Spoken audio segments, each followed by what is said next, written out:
Welcome everybody to our live stream for this week. Let's begin with a bow.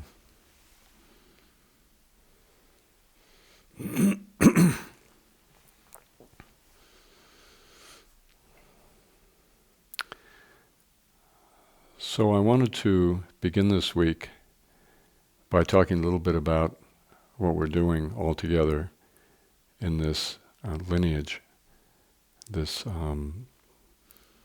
tantric lineage of somatic meditation.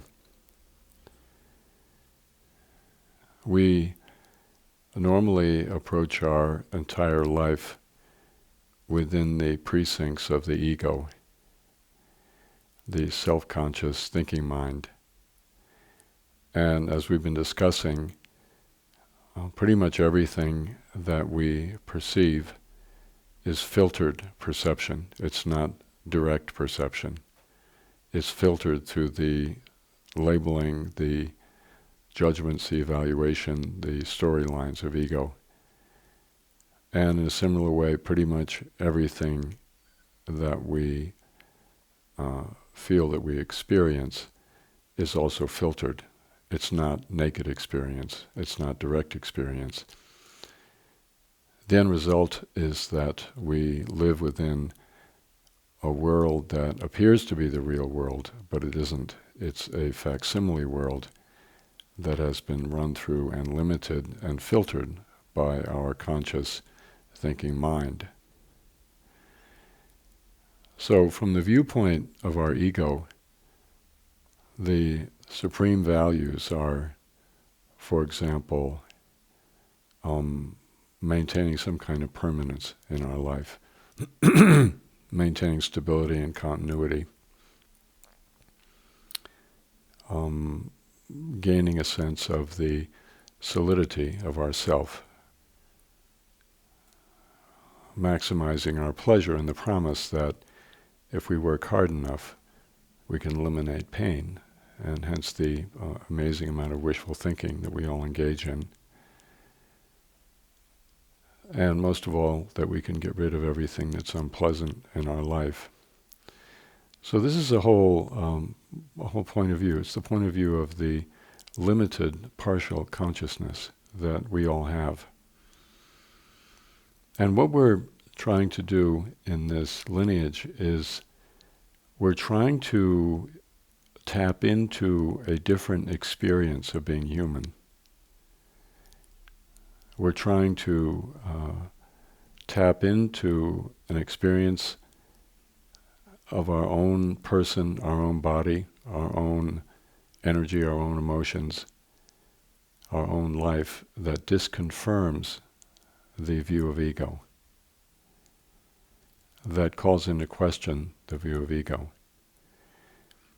Sometimes when we do therapy, especially talk therapy, and even when we do Vajrayana practice, we think that the way we can move forward and resolve some of the pain and the difficulty in our life is by just thinking differently about things. It's very interesting in Vajrayana practice, we are given, in the kind of official classical practice, we're given visualizations to do that, I am a Buddha, and I have these robes on, and I have these accoutrements, and I'm sitting in a certain way, and this Buddha has all these qualities.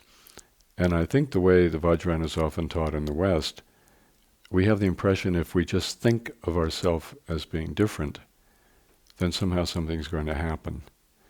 In other words, for many of us, the whole, even in Vajrayana practice itself, the whole conversation is happening within the ego, and even the conversation about Vajrayana practice, it's just another conceptual model, another map that we are thinking we're going to superimpose on the existing map of our personal small self, and somehow we're going to solve the problem.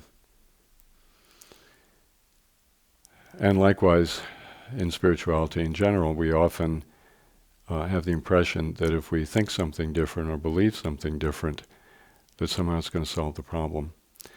The problem with all of those approaches is that the very thing that has caused the problem in the first place, or caused the separation and the disconnection from ourselves in the first place, which is the conscious mind, the conscious thinking ego mind, we're trying to use that to solve the problem. And the ego can't really solve the problem of the ego. It's not going to work. This is where the Vajrayana comes in, and it's actually very, very radical. What the Vajrayana is intending to do, and what we are intending to do in our somatic work in this lineage, is through using certain practices to tap into a different reality that is already running along under the surface in our state of being. And as we've been seeing in this course, that reality calls into question the whole apparatus and the whole view of the ego as being the final reference point on what's true and what's false, and the whole view of the ego as being the center of our human life. So what are those experiences that we are wanting to tap into in order to disconfirm and discredit the view of ego and undermine it, and finally make it not credible anymore?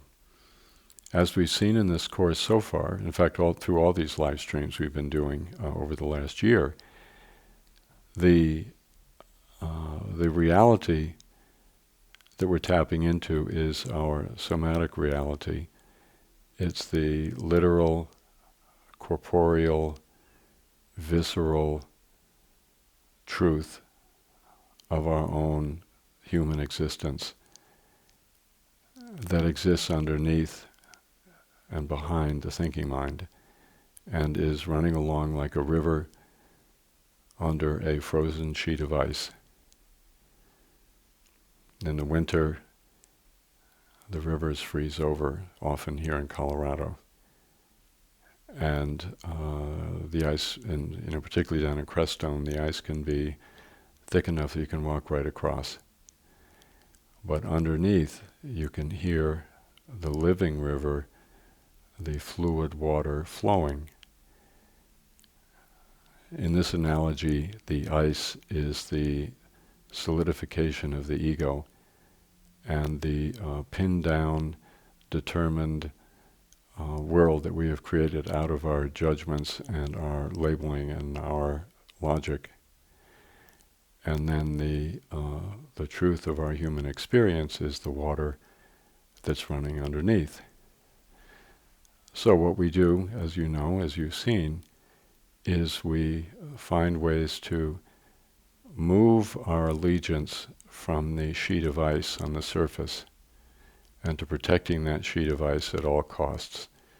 We move our allegiance underneath that sheet of ice, and we connect with the river underneath, and over time we come to identify it and realize that that's who we are. That's our true person.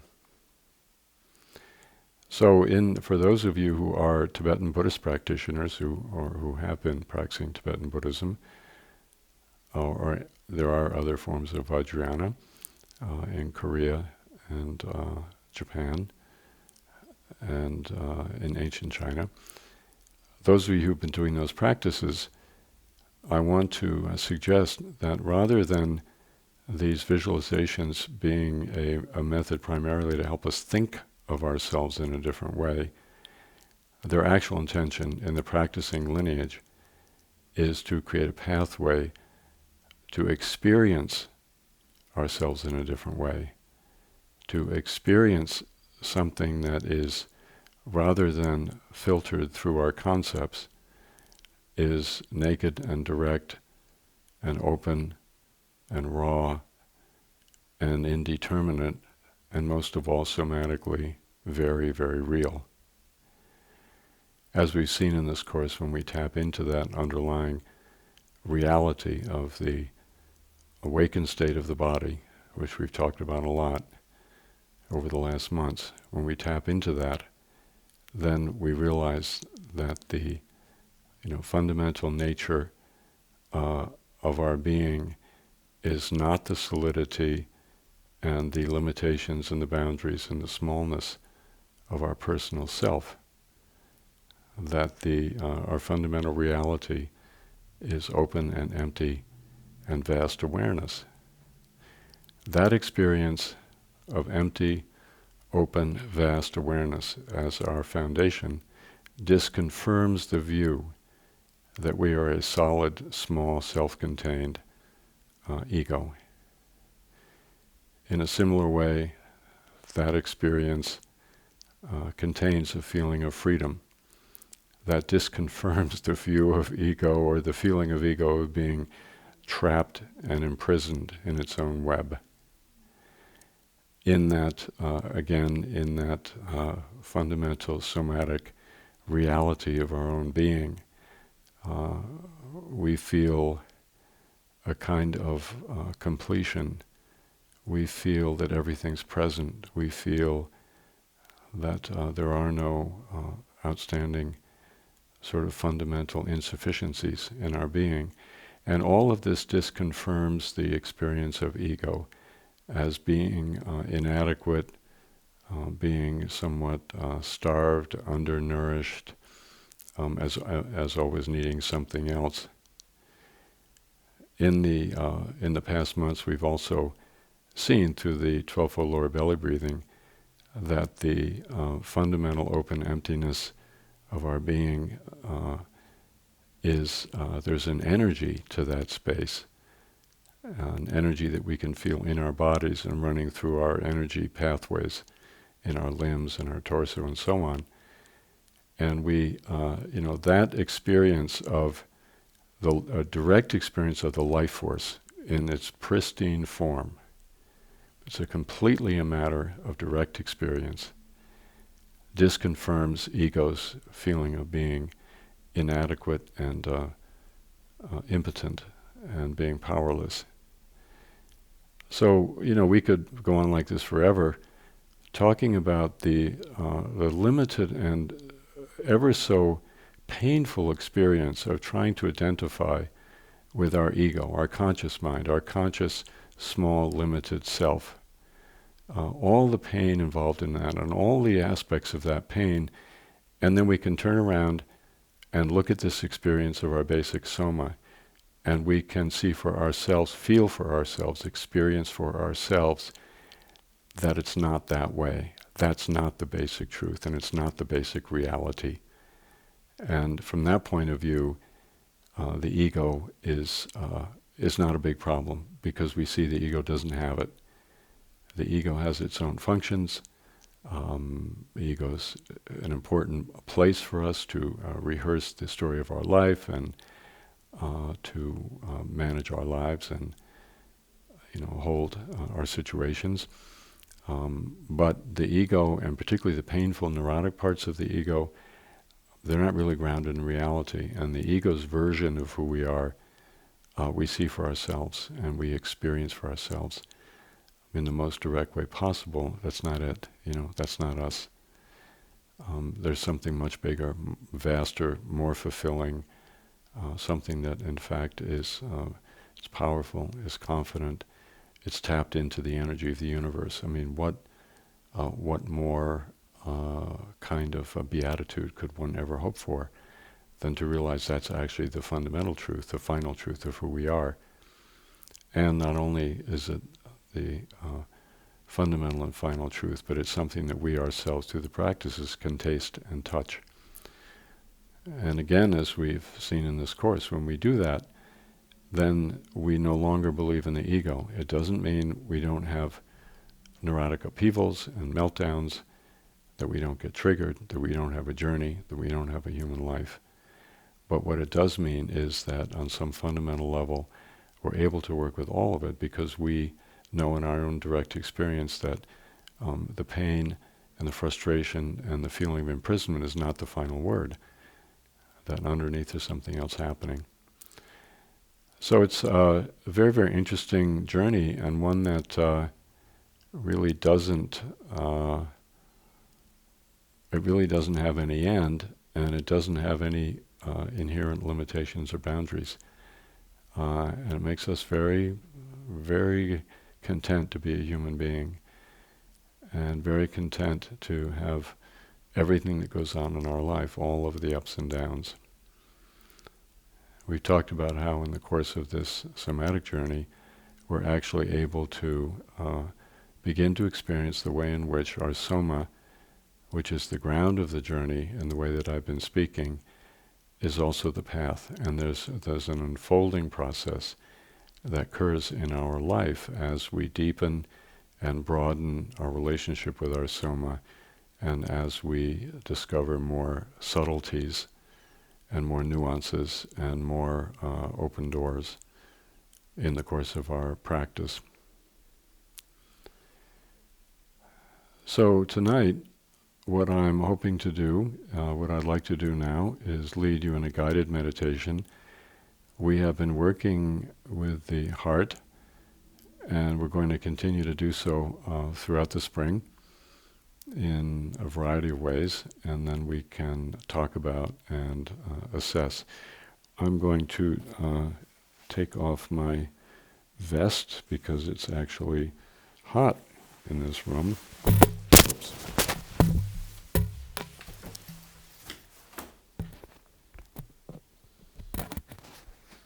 Even though we're supposed to be in the dead of winter, but in Boulder, the dead of winter alternates with spring throughout the year, throughout the winter anyway. So,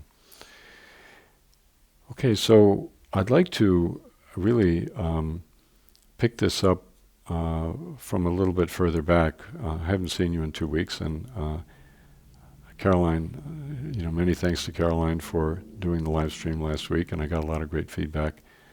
People enjoyed it, and her guided meditations are top of the line, and so I'm very happy that those of you who have not had a chance to experience her teaching had a chance to do so.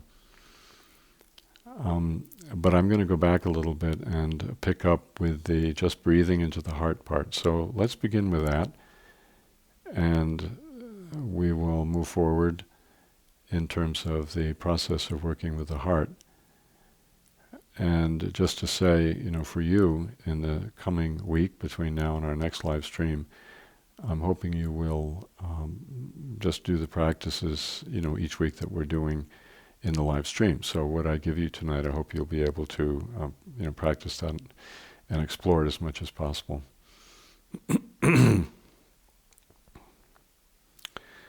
Okay, so let's begin to just breathe gently into the very center of our chest.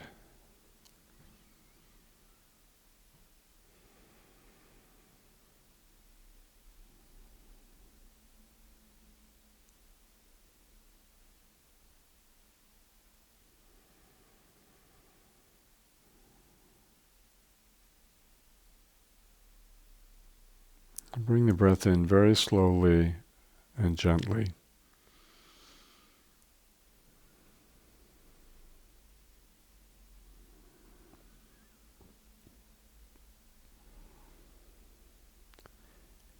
The more refined the breath can be coming into the center of the heart, the more it will open up the feeling in our heart center.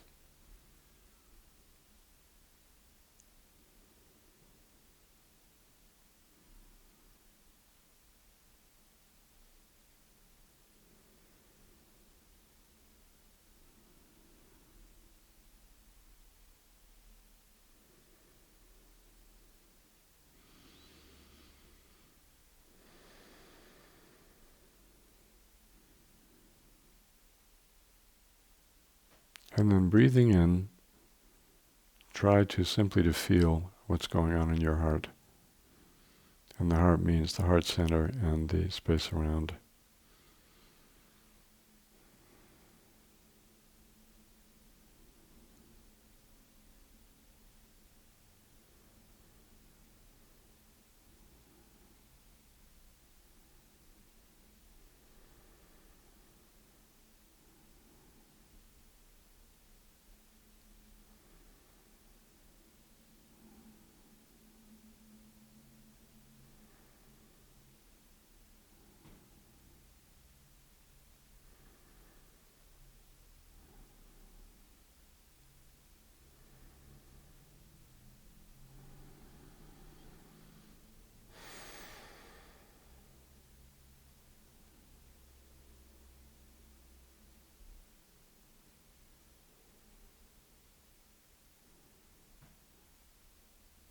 And especially feeling for the pain in our heart. It could be achiness. It could be a feeling of constriction. It could just feel closed.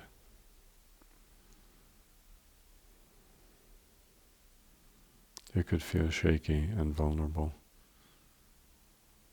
Whatever that feeling is, breathing into it and trying to let the heart tell us how it's feeling, and us not making any judgment or comment, just hearing the language of the heart.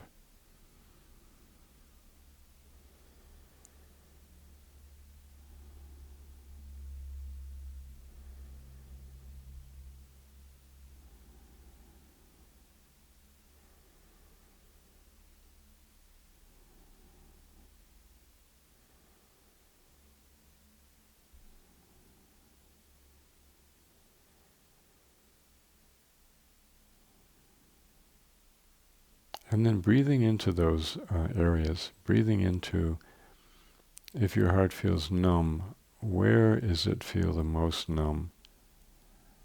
If it feels frozen, where does it feel the most cold?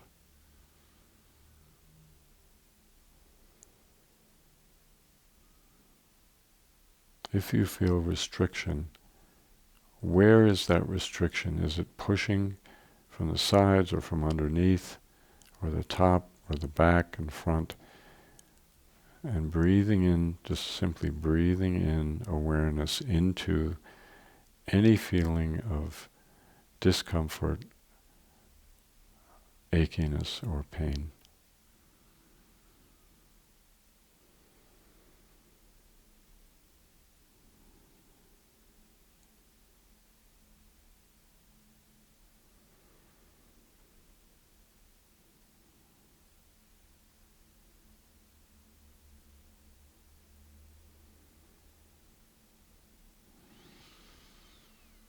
And breathing in, trying to bring our awareness into that discomfort, achiness, or pain. Breathe into it just the way we do in 10 points practice. Because all of these painful aspects of our heart are tension. They are heart tension. So we're breathing into them the way we do in 10 points and trying to bring the breath into the interior of the discomfort.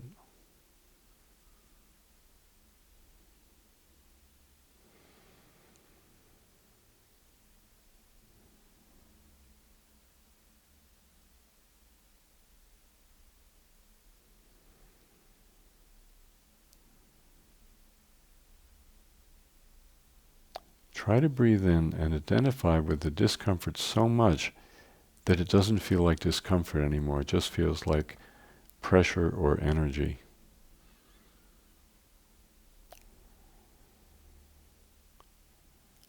Let the watcher dissolve into the discomfort with the breath as you breathe in.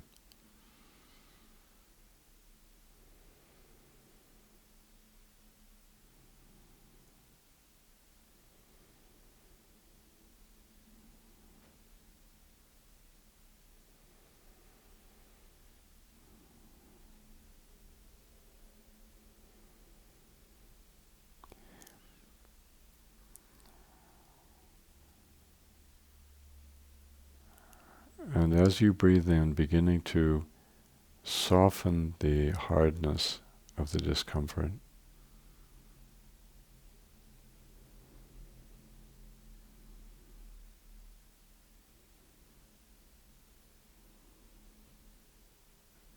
And beginning to melt it.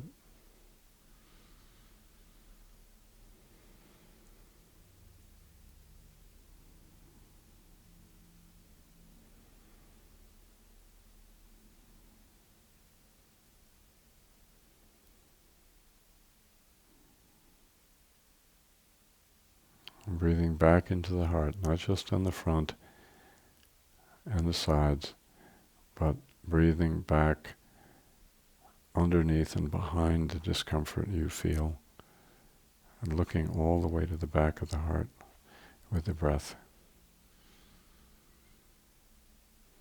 So we're exploring the whole region of the heart center and surrounding area, all the way into its depth.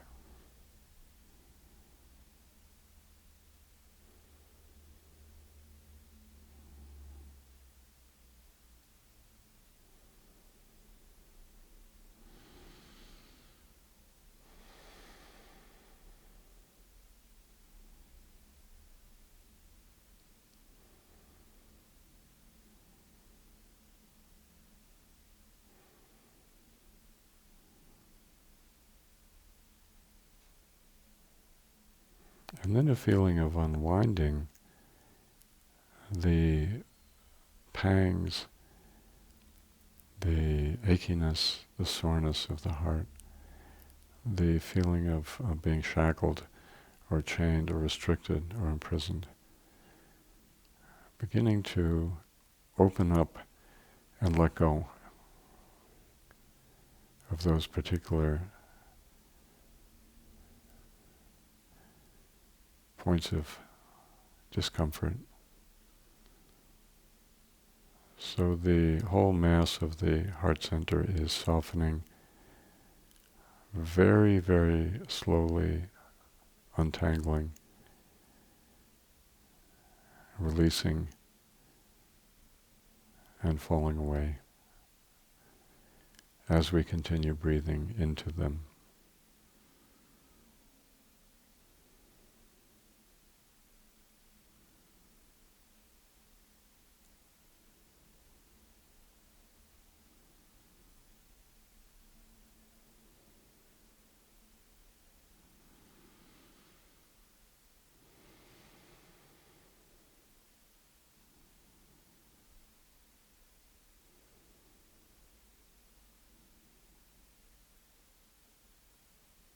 And now to help us, again, visualizing the 1,000 petal lotus upright in our heart, initially closed,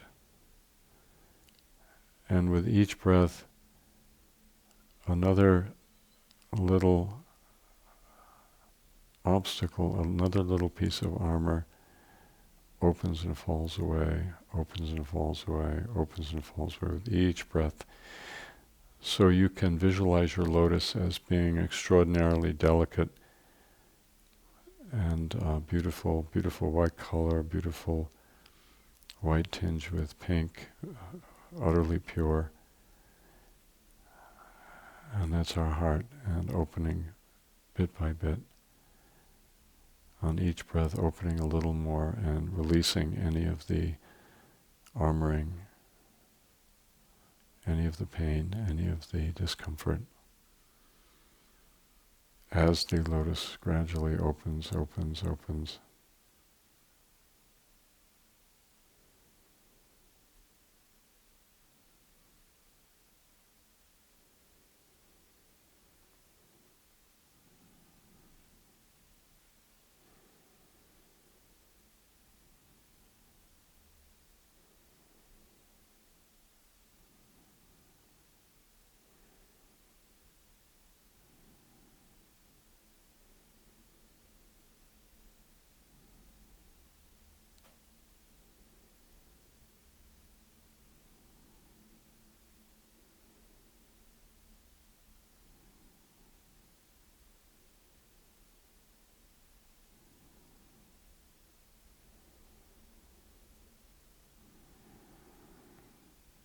Just breathing into the heart, feeling deeply into it, and releasing as that lotus opens on each breath, letting more of the coverings of the armoring go.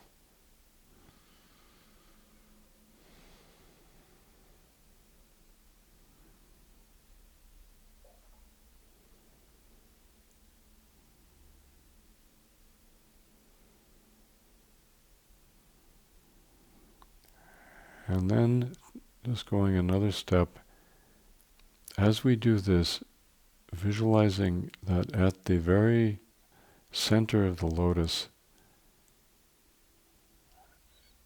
is a pool of emptiness.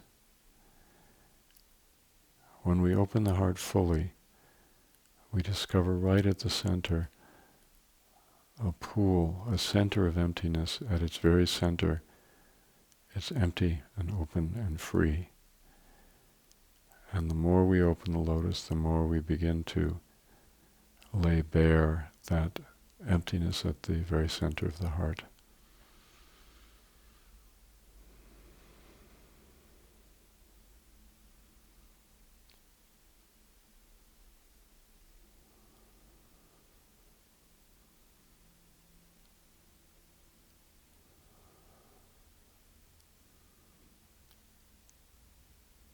And as you open further, you can slightly expand that empty field in the very center.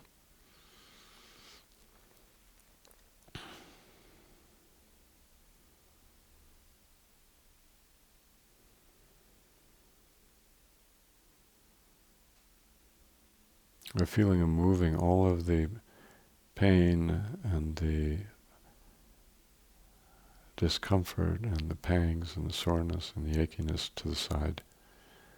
All the feeling of restriction, moving it out with each breath and letting go, letting it go, letting it fall away, and tapping into this empty field at the very center and opening that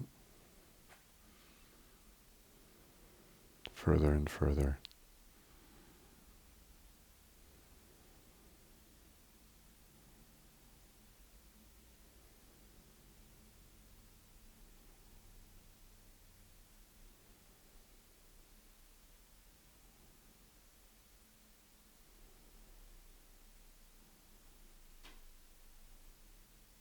And as you do this, I want you to see if you can notice the energy of that space, the energy of that emptiness at the very center of the heart.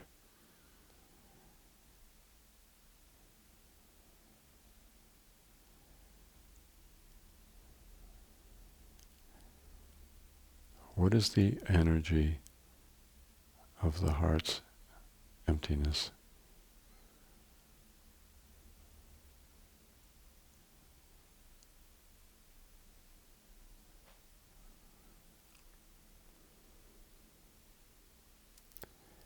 It could have a tingling quality. It could have a burning quality.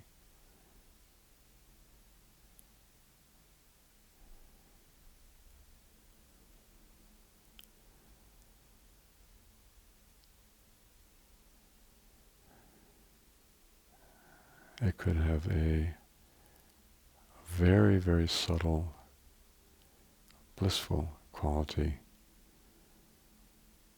It can't be named, but we can feel it.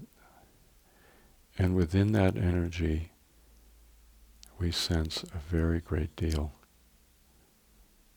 See if you can feel that.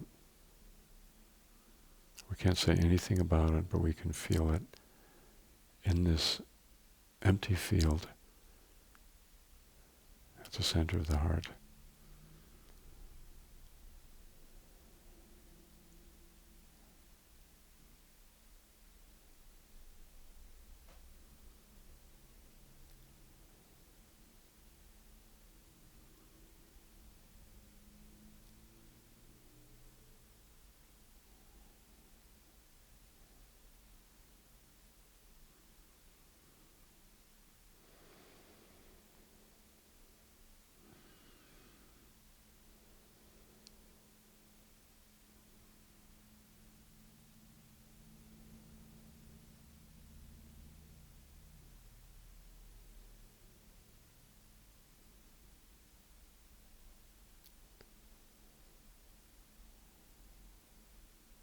It has something to do with everything outside.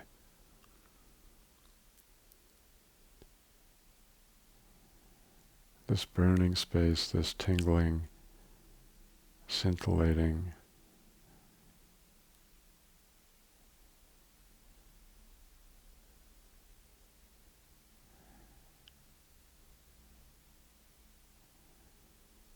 burning space has something to do with everything outside.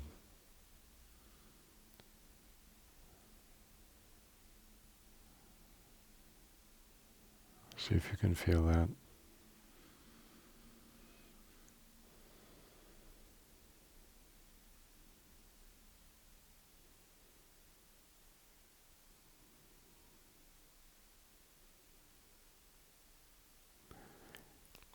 And as we're sitting, being with this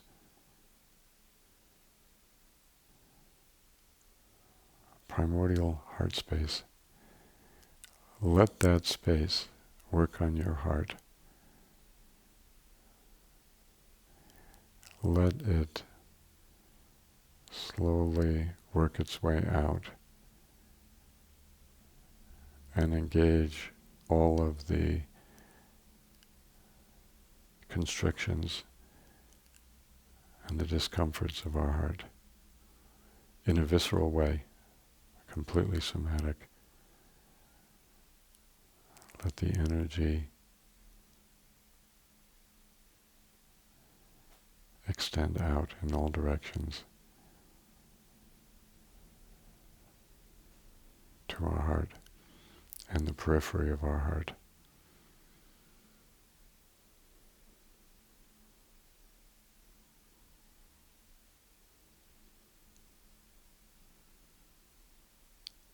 And as you do so, you can relax any problems around your heart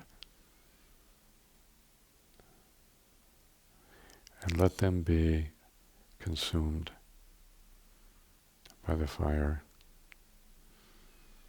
this smoldering space.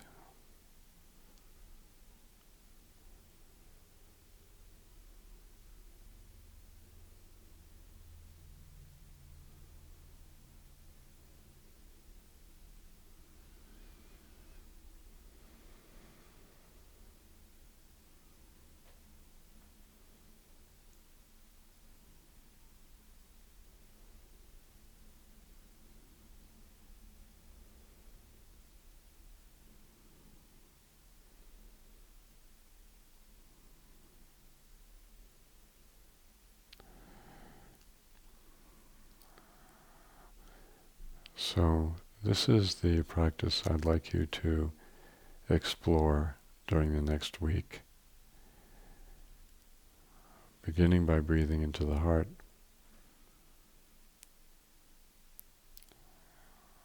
then beginning to feel the heart, whatever is going on, then beginning to take notice, feel any restriction, constriction, armoring, numbness, coldness, shutdownness, soreness, pain, discomfort. Just feeling that, being with it. Then beginning to breathe into those areas, bringing the breath inside and identifying fully, surrendering the watcher into the watched, surrendering the observer into the pain that we've been observing. And then beginning to unwind, relax, release from the inside,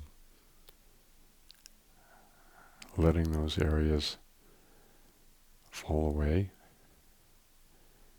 those obstructions and obstacles to our completely open heart.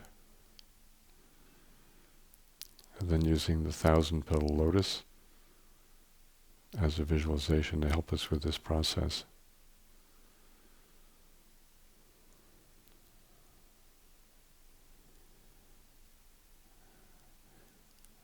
Doing this for quite some time.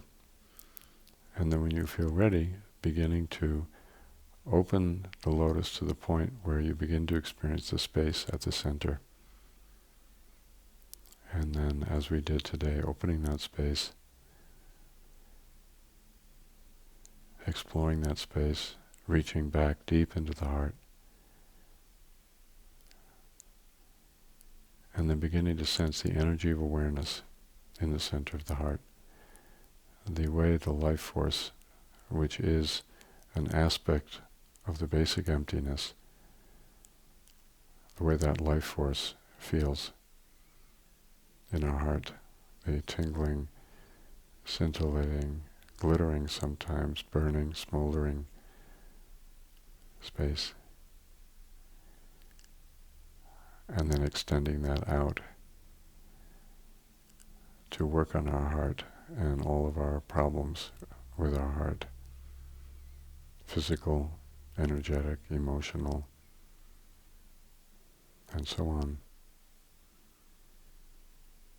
And then feeling the quality of that space and how it yearns outward.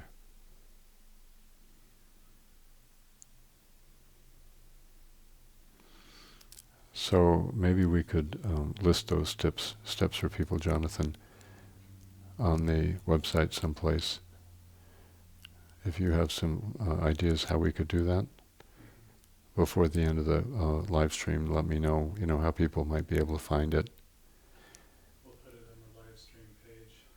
Okay, we'll put it on the live stream page, and that'll give you a format because there are a lot of steps here.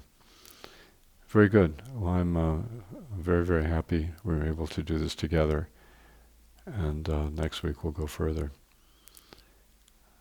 So tonight Elizabeth Thomas is ill, and I asked Catherine Walker, who is a close student and a very great help to me in the Sangha in our work together, to come along and do the question part. So welcome.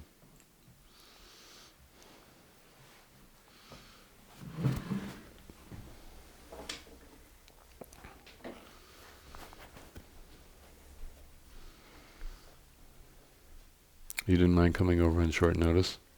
I didn't. Didn't give me enough time to be nervous. Good. Very good. Yeah.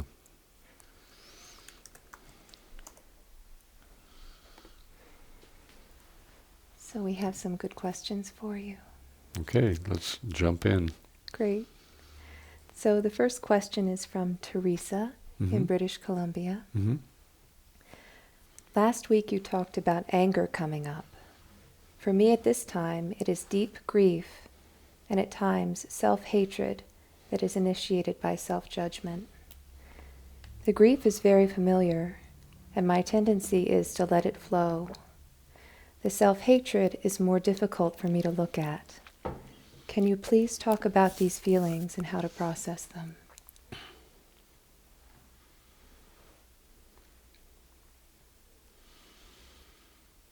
Well, I think the kind of key point in the approach of our lineage, somatic lineage, is that we need to separate the direct experience that we're having from the mental aspect. The interesting point is that any kind of struggle that we have, and certainly hatred, involves enormous struggle against either ourselves or against other people. This is kind of attitude involved in a kind of fight, and of wanting to push away, wanting, just being angry and so on. That has a tremendously strong mental element. We know from the work of McKay, this book I mentioned, When Anger Hurts, a very, very good book I'd recommend. Whether you tend to be angry at yourself or angry at others, whether you hate yourself or hate others. And what he says basically is that hatred is a second level response. And what he means is that underneath any kind of anger or hatred, there's going to be some feeling that we don't really want to feel, as I've talked about. It's often a vulnerability, feeling powerless, feeling humiliated, feeling abandoned, feeling undernourished, starved, feeling unloved, feeling rejected. These are all feelings, of course, that we had, all of us, as very small beings at the beginning of our lives. And over time we developed a way to block them out, and anger is one of the main ways we do it. Anger, blaming other people, feeling someone else should be doing things differently, feeling we should be doing something differently, blaming ourselves. These are all ways of separating from these most tender and helpless feelings in our state of being, because to feel those we feel helpless and out of control. We feel powerless and vulnerable, and we feel even, maybe we're going to die or be destroyed. And those feelings are so unbearable that anger toward ourselves, hatred toward ourselves is better. Anger toward others, hatred towards others is better. It's at least gives us the feeling of doing something. So my suggestion is the way to work, we're not talking about grief yet, but we're talking about self-hatred. I think the way to work with it is to really get in the most comfortable, open position you can. For me, that means lying down. It could be in an easy chair, it could be lying on a sofa, completely relaxed and slightly passive, so that the active ego, adult mind, is just taken offline a little bit, and try to feel into your body. When you're feeling a lot of self-hatred and those thoughts are going around and around, try to come into your body and try to see what is the actual somatic feeling or feelings that underlie the self-hatred. What is self-hatred a reaction to? Or if you happen to be angry or hating someone else, what is that very complex emotional reaction a reaction to? What is the primary experience? When we do that, strangely enough, we find a feeling that while it may be almost unbearable, it's not against us. It's not anything. It's not against others. From a certain standpoint, it's neutral. Even though it's an unbearable feeling, it's not. You don't feel like there's anything to destroy or anything that we're trying to control. It just is. When we are able to feel those feelings, they make a journey and they resolve themselves. And it's very powerful. So I would like to invite the questioner to do that practice and see where it goes. The question of grief is maybe a little different. I'm not sure what she means exactly by grief, but what she may mean, what I experience is sometimes just tremendous sadness, unbearable sadness. And sadness, by the way, can be absolutely unbearable. And usually sadness, it's not an ego emotion, it's something more fundamental, more profound. It can be about a situation in our life. It can be about a relationship that has fallen apart or gone away. It can be about someone we've lost. It can be about someone we love deeply who is going through a terrible, terrible time. Maybe their life is in the balance and we can't do anything about it. At that time, the sadness is limitless. And I think probably that's what you mean by grief. And again, I think we have to realize that that kind of almost infinite sadness it's a very, very, very sacred part of our life. It's a reflection of how deeply we feel connected with others and how deeply we love others and how deeply we need them. And these are the most beautiful and the most painful aspects of our human life, is our connection with other people. And so, for myself, what I will do is, truthfully, I need someone to talk to. I'll go to Caroline. I'll say, Caroline, I need you. And we'll go in the bedroom and I'll lie in the bed and I will cry my eyes out about what it is. And for me, it often has to do with my children or with other people I love. And that's how we do it as humans. It's a statement of our tenderness and connectedness. And although it's very painful, it's very beautiful at the same time. And it makes us alive. And it makes us appreciate our lives.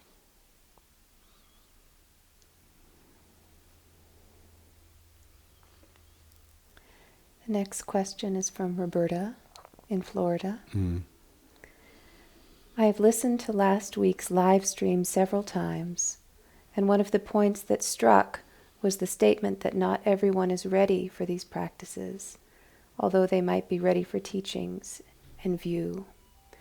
As a psychologist who teaches somatic meditation as it applies to therapy for graduate students, I see this to be true. Some students are on fire and others less. Could you say why perhaps this is the case? Well, I think it's a matter of our development, frankly. Just to, cite my own life. When I was 20, I was disembodied to a point that I'm not sure I've ever met anybody as disembodied as I was at that time. And I had a wonderful spiritual mentor named Charlotte McJanet, who I met in Europe, and I worked for actually in Europe for a while. And she introduced me to the work of a Swedish body worker named Gerda Alexander. And Charlotte McJanet said, Reggie, you need to get into your body.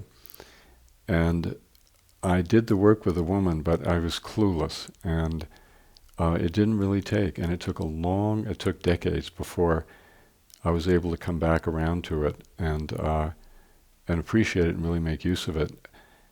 So I think, part of it is just in our own development. I mean, some of us are ready to go this deep. I meet, kids in their teens, frankly, who are ready to go this deep. And some of us just aren't ready to do it. And then I think also, and I think Roberta probably runs into this also in her teaching, there are people who are ready for the work, but they're not ready for the work at this level. And, they may be struggling with incapacitating trauma, as we talked about. And for them, the body is going to be the answer, but they need to go very slowly, and they probably need to have the help of a good somatic therapist or a psychiatrist to help them, come into their body to the point where they can actually begin to make the journey themselves. So I think, the key point really, we have, of course, this issue at Dharma Ocean, where people will, usually people self-select, they've heard the teachings, they've tried them, and people usually know when they're ready. So most people, almost everybody who comes to our programs, they're ready to go and they're equipped. But once in a while we get someone who, to feel their body is actually very threatening, because to feel their body is to feel what they're feeling, and they're not ready to do that because there's a tremendous amount of, frankly, terror at what they might find, just very afraid of themselves and their own experience. And the body is going to be the answer, but it's just in a much more gradual way. And those folks, they're honored and respected and loved members of the Sangha, but having them be part of an intensive, 10 hours a day of practice in Crestone isn't really the right thing right now. And then I think there are other people who simply, this just isn't their thing. They're not, direct experience and experiencing all the fullness of their life and making their journey. These are not issues that speak to them. And I remember, very well when I taught at the University of Colorado for several decades. In my classes, I always had some folks like that who it just wasn't their issue. They had other ambitions in their life and other things called them. So that's what I meant by saying, these teachings aren't necessarily going to be for everybody. And I think it's important because in the beginning I thought, these teachings are so life-saving that everybody should practice them. And, that I was a somewhat callow youth at that time, somewhat naive. And over time, I'm not going to say I'm still not naive, but at this point, I do realize how important it is to respect people where they're at. And people come to hear the teachings, they go, this doesn't really interest me, and I've learned how to really respect that and not try to have another idea in my own head about it.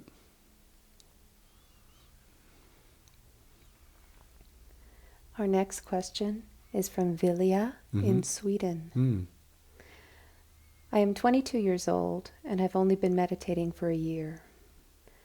After finishing my daily practice, I keep judging myself because I find it really hard to focus when I meditate. My ego tells me I'm not ready for what I am about to explore and that I'm not ready to deal with my traumas, especially when I do bodhicitta practice. I mostly, like today, don't have any expectations about my practice will lead to. I just sit and then these thoughts appear. Do you have any advice on how to accept yourself and the situation, even though it feels like you're not doing any so-called progress? Mm-hmm. Now here's a kind of maybe a hard teaching, but the ego cannot accept itself. The ego cannot accept anything, actually. It's not what the ego does. However, when we come into the terrain of the body actually is non-judgmental. The body is an open field of experience where everything is welcome and everything is accepted. So rather than trying to, engineer some kind of acceptance on the part of our conscious mind, in this lineage what we're talking about is tapping into the level of our being that already accepts everything going, not only a few things, but everything that is going on with us and everything in our life in the domain of the body is accepted and it's seen, and there's an understanding of why it's the way it is. This is within the soma. This wisdom is already there. So we're not trying to change our attitude. We're just trying to change the part of ourself that we identify with and the part of ourself that we listen to, the part of ourself we prioritize. Moving from the conscious judgmental mind, which in the questioner's case is obviously very active, into the field, the vast field of love that the soma represents. And again, the practices are critical because this has to be a direct experience. We can't talk about it. It has to be an experience, and therefore, that's why we talk about this is the practicing lineage, the lineage where we do practice, and out of the practice come the answers and the acceptance.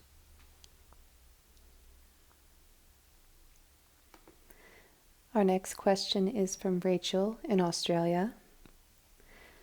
I have been practicing daily with the heart practice, and as one would expect, there has been a tremendous amount of pain surfacing. I can see the lotus flower clearly, and it is dripping in deep red blood. I allow the pain and suffering to be. As I breathe and give space to one petal at a time opening, then an incredible cold sensation takes completely over my body and I start shaking. It literally feels as if I am sitting in the Antarctic and it can take hours to get warm again. Is this kind of what you would expect? Well, what I do expect or what I don't expect is not really relevant. The important thing is what's happening for her when she does the practice. And I have utter and complete faith in the heart. And, this is, it sounds dramatic, this experience, but these things, all kinds of things happen when we start breathing into our heart. If she gets cold, I would recommend getting in a hot tub and doing it in a bath. Because, it sounds like the cold is a bit of an obstacle for her. So get in a really hot bath, put in some Epsom salts so you relax, and then do the practice there. I would suggest that and see what happens. But, it's all about opening up. It's your heart, and or it's my heart, it's our heart. And the heart, if you know anything about research in the heart transplants, very fascinating research. The research basically, it's not research, it's experienced by people who do heart transplants, cardiac surgeons. When a patient receives somebody else's heart into their body, they begin to experience things and have preferences and have memories that relate to the donor and don't relate to themselves. And there are a number, Pearsall wrote a book on it, there are a number of other cardiologists who've been completely blown away by this experience. But what it suggests is that somehow within the tissue of the heart itself is encoded our entire life history. And what this means is that, we don't know much about it, we don't know the significance of it, but we know it happens.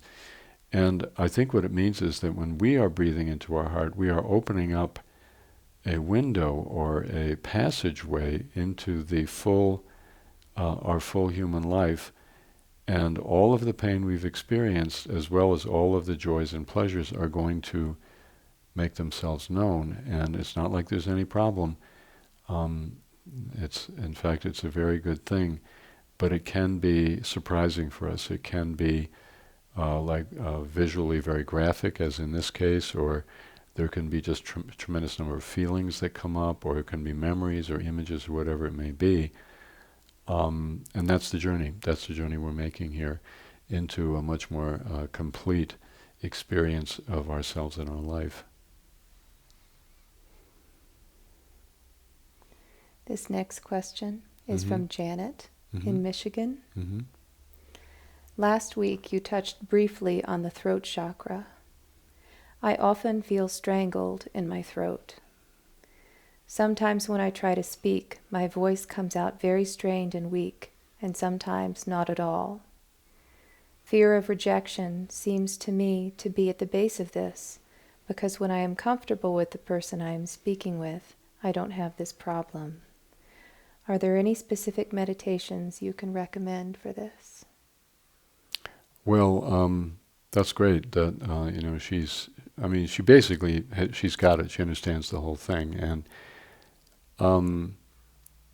it might not be exactly fear of rejection, but it might be a fear of expressing oneself, that when we put ourselves out into a public space, it's not exactly that we're rejected, but our voice, our expression, our creativity, our what we want to show the world, how we want to engage, isn't accepted. And it's something that many of us experience. And I think the way, there is definitely a way to work through it. And I think that we need to build, what we call the Vajra body, which is something that we accomplish through the 6 yanas offered in Dharma Ocean, the 6 stages of unfolding, somatic unfolding, beginning with actually coming into our body and being in our body, and then beginning to make a relationship with the different parts of our body, the lower belly, the solar plexus, the heart. And then out of that, in a way, we're moving up in terms of the energy becoming more more up, more relational in the heart, and then more expressive in the throat. I think working with the overall body through all these protocols is a way of working with the throat. If you work just with the throat is actually a reflection of what's going on in the rest of the body as well as what's going on in the throat. So in a way, our approach is not necessarily let's try to open the throat up right now, but let's work with all the protocols, let's work with the whole body, and the healing process eventually becomes very natural, and then the throat we begin to, once we know ourselves in a deeply somatic way, then, as I was saying earlier tonight, we connect with the life force in our state of being, and we feel the power, the unconditional power of the energy of life in us. And then we begin to know ourselves and, what our experience is and what our creativity is and what our unique insights are in a very, very grounded, somatic, and confident way. At that point, expressing is not a big issue. Expressing comes along naturally in its course, and our voice opens up, we're able to find our true voice in our life. So I would suggest working in that holistic way, and then at a certain point, the throat really will begin to call for, it's going to want to open up, and you'll feel it in your body, and you'll begin to find your expression is wholesome and clear and confident and strong, rather than just focusing on this one issue. Do you know what I'm saying? Yeah. What would you say about that? Because that's been an issue for you too, finding your voice. What's been the journey for you? Very much so. And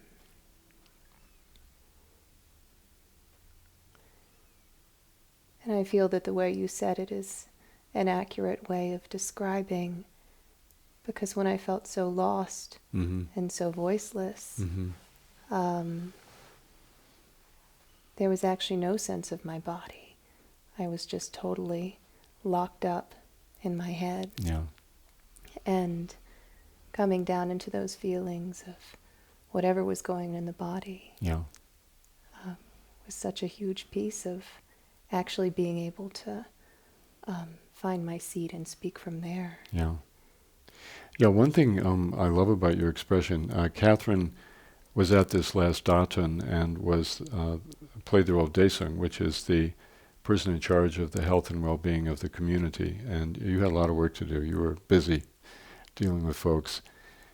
And one thing I really love about your expression is sometimes we think finding one's voice means that we have to speak in a certain way, or we have to speak, we have to have a certain volume of words, so to speak, in finding our voice. But your expression is often, it's very peaceful, it's very gentle, it's very open, and like if I say something to you, you kind of go like this, and you consider it, and there's a lot of space, and I relax, and you relax, and then you say something. And what I'm kind of getting to for the questioner is also there are a lot of ways in which we express, perhaps she expresses already, that are not verbal. Expression is how you are toward the space and how you deliver the person that you are and the things that you see. And you have this really beautiful balance between words and silence. I very much value it. Thank you, Reggie.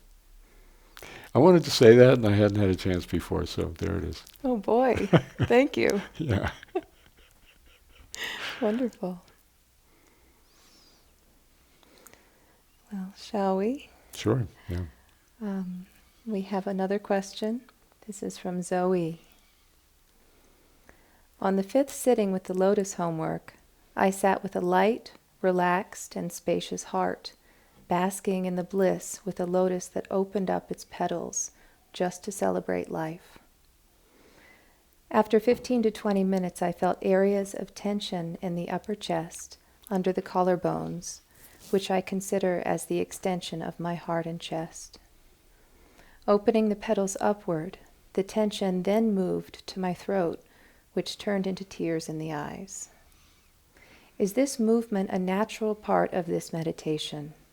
Shall I let it free and keep opening the petals toward wherever the tension is, or is it best to stay within the heart area? You have to follow the thread, as we always say. You do the practice and then something begins unfolding. Now, the only cautionary note is sometimes, particularly when people are practicing, new practitioners, they have a lot of ideas about what they want to do. And that's not what we're talking about here. But in Zoe's case, it sounds like the practice just led to some other things opening up, and that's fine. There's no problem with that at all. But, once that journey has been made, come back to the heart and, continue to breathe into the heart and open. Yeah.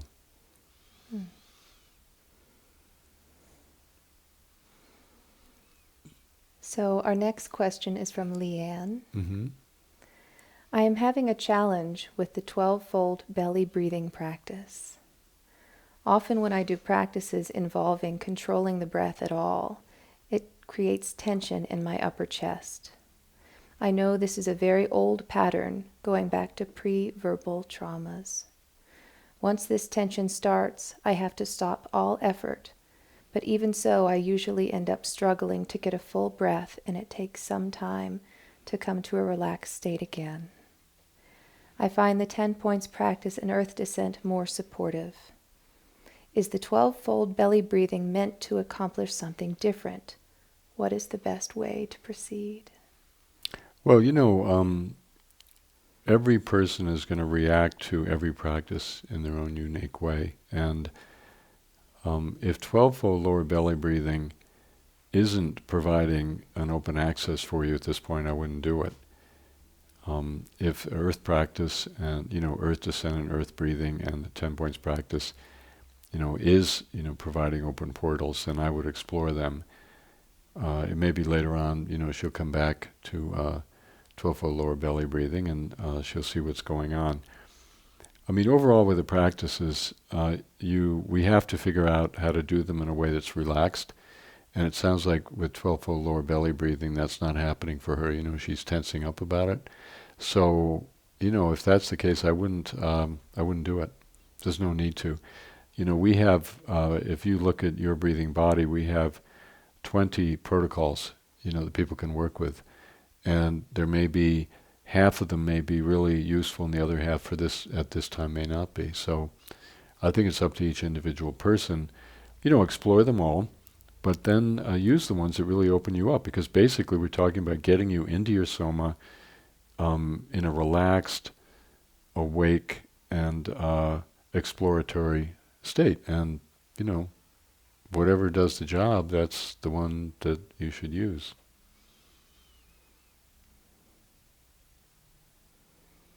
Next is Julia from the UK. Mm-hmm. I've recently been diagnosed with an electrical irregularity in the heart, so my heart both misses and adds beats.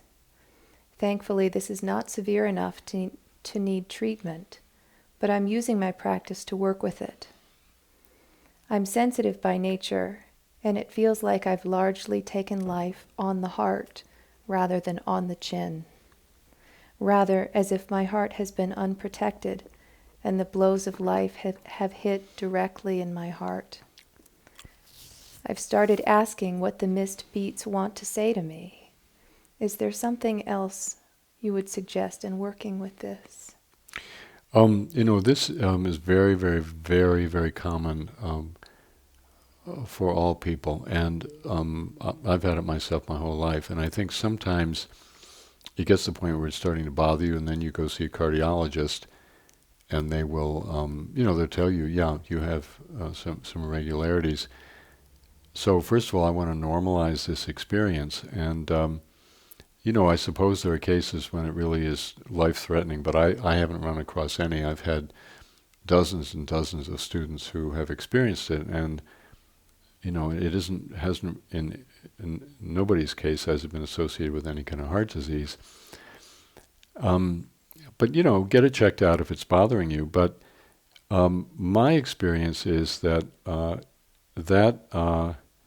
for myself and for people I've worked with, that heart irregularity has to do with tension. It has to do with very subtle kind of freezing up in our body and tensing up against life. And I think what she's doing is right. It's sort of feeling into it, feeling what's going on. I wouldn't attach a lot of interpretations to it, like she has this interpretation that, well, I've taken all this in over my life and all these things that have happened, and I wouldn't do that. I wouldn't go there, because a whole range of different kind of situations for people produces that exact same thing. So I don't think it's any one, approach to life that's caused it, but I think my experience again is it's present tension, and that we should relate to it, that we're stressed out, that we're that right at this exact moment we're actually not fully present in our body, and our heart is not coherent. It's we're in a state of incoherence in our heart, and we need to come back. We need to feel. We need to relax. We need to breathe, and we need to explore where that wants to take us. Which sounds like that's what she's doing, and that would be, that's exactly the right approach. But not to have too many ideas about it. I think that's important. We don't need to create a whole drama around it. It's just, it's this world, people are like incredibly shocked and traumatized on a moment-by-moment basis, just kind of walking around the streets. So I think it's okay. So one more maybe? One more. This is from Francis in Ireland. Mm-hmm. When doing the Awakening the Heart 1,000-petaled lotus meditation, I have much soreness and tenderness in the heart area. Sometimes as I breathe into these boundaries, there are tears. Other times there is just the pain and fear, but no tears. Can you speak to this, please? All I can say is that's the journey. I've been talking previously about the map and the territory. The map being the conceptual model that we are constantly trying to create, so we know what's going on in our life. It's the attempt to pin things down and sort of figure out, where everything fits in and provide interpretations. And then the territory is our actual lived experience. And I think, with the body work, such as, the Awakening the Heart practice, it's constantly going to be different. And it's important we don't try to pin things down and create some kind of stable map for either what happens or what should happen. So, the fact that there is a variety of different experiences that Francis has is actually a good sign. It's a sign that he's actually doing the practice correctly. And, the body's going to take you all kinds of places, and it's never going to be the same place. And that's hard to get used to. We want to know that when I walk around the block, there's going to be that house on the corner, and I'll walk up a little further, and there's going to be that dog that always barks. We want to live in a world that's familiar and recognizable. And we spend an awful lot of effort trying to make the world into that. But when you're within the realm of the Soma, everything is new, and every experience is new, because that's our life. Our life is unfolding in ever deeper and more surprising ways. So my guess is he reported a few different kinds of experience in doing the heart work. My guess is that the variety and the surprising nature is just going to be more and more part of his experience as he goes along, and that's as it should be. And then, at a certain point, with all the somatic work, you get to the point where when something looks familiar, you get a very creepy feeling, very creepy, because you are sensing that you're not there. When something looks familiar, at a certain point, the world starts feeling very claustrophobic, and it's you. You know it's you.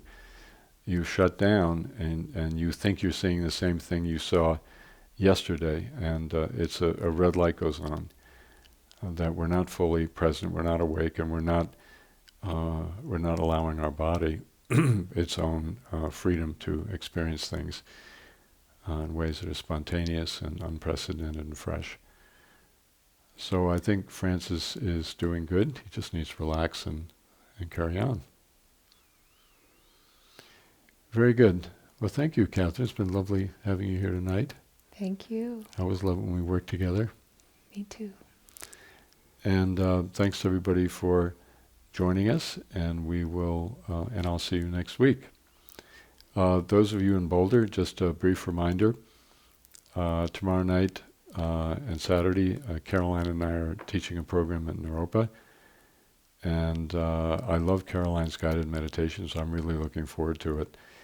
I love teaching with Caroline because it's not all up to me. I can kind of kick back and kind of, just do the practice that she's guiding and just have a great time. So I'm looking forward to it. And if there's anybody in the Front Range area in Colorado that hasn't signed up and would like to come, I think there's still space. I don't know if anybody knows. Is there? You're the registrar. I am. Yeah. Is there still space? There is still Okay, space. very good. I'm so glad you're here. Okay, folks, let's close with a bow.